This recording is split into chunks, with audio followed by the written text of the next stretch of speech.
Now, in the prior chapter, I talked about the Azure Virtual Network service. In this chapter, let's go ahead and create a new virtual network. So I'll go on to all resources. And here, let me hit on create. I can search for the virtual network service. I can choose that. I can hit on create. Here again, I'll choose my existing resource group.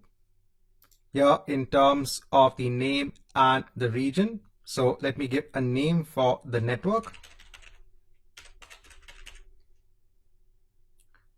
Now in terms of the region, let me choose another region of Central US. Let me go on to next for IP addresses. Now here it is by default going to assign the IP address range of 10.1.0.0/16.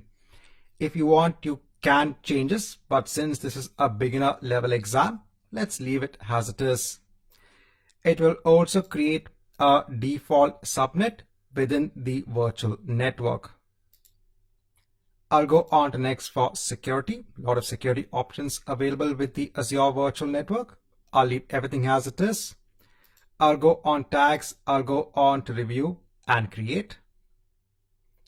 And let's create our virtual network.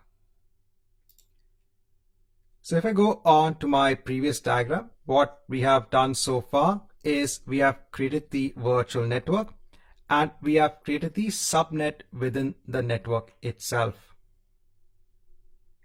Now we can see that immediately the virtual network has been deployed. If I go ahead on to the resource, here I can see the address space of the network.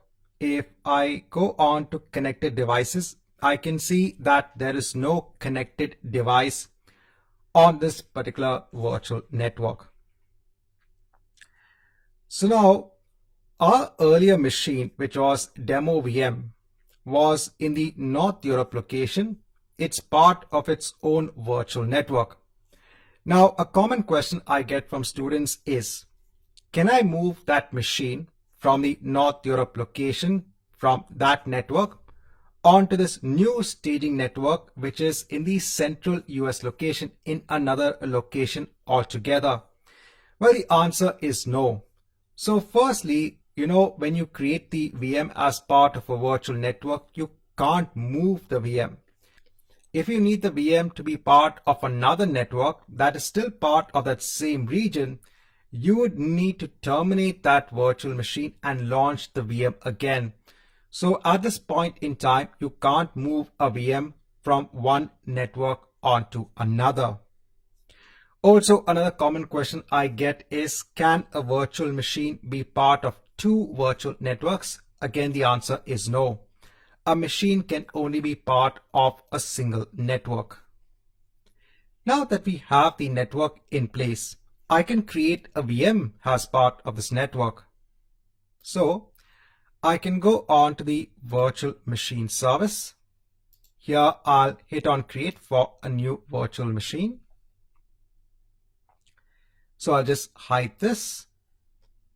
I'll choose my resource group. Now here I'll give a name for the virtual machine.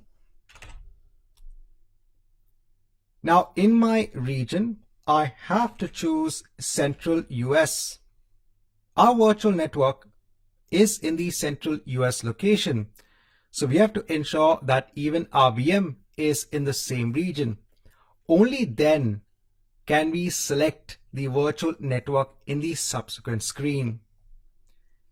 I'll leave all the other details as they are in terms of the image and the size. So I'll just enter the details when it comes onto the administrator account. I'll leave the port rules as it is.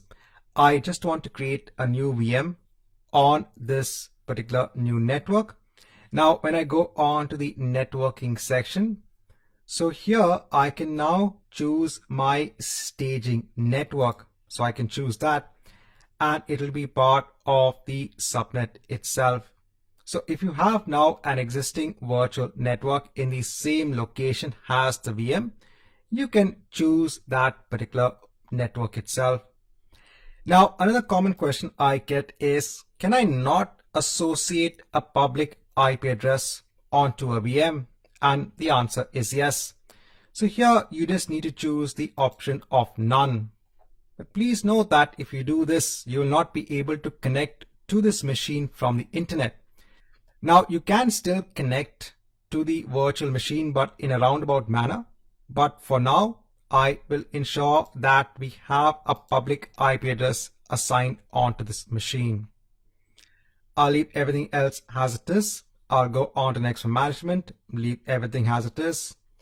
Go on to advanced, go on tags, go on to review and create. And let me go ahead and hit on create. So this might just take around 4 to 5 minutes. Let's come back once we have this VM in place. So once I have the VM in place, I can go ahead onto the resource. So here I can see it is assigned a public IP address. And if I scroll down here in the networking section, I can see that is also assigned a private IP address of 10.1.0.4.